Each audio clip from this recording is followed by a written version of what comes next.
Max Trophy 2026 की Ngasidagi Sanaba Houkhiba Quater Final Match da Street Gang Moijing na Heirok United pu run yankai humdoida MAITHIBA PIKHRE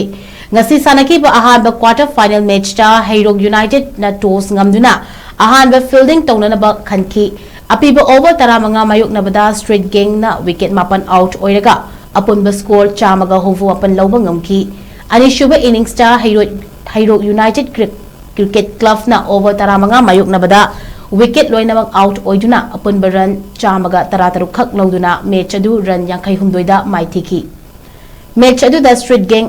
gi all rounder Mr. Ajisna ball kunga mathoi mayoknabada run kuntra taret amadi over ahum da wicket ahum lauduna man of the match ki award lawki hayeng ani shuba quarter final match oina KCC Super Kings amadi KCC Senior na ayuk ki match oina sanagani aduga nungthil gi match ta DLC amadi athokpam legend sanagani hairi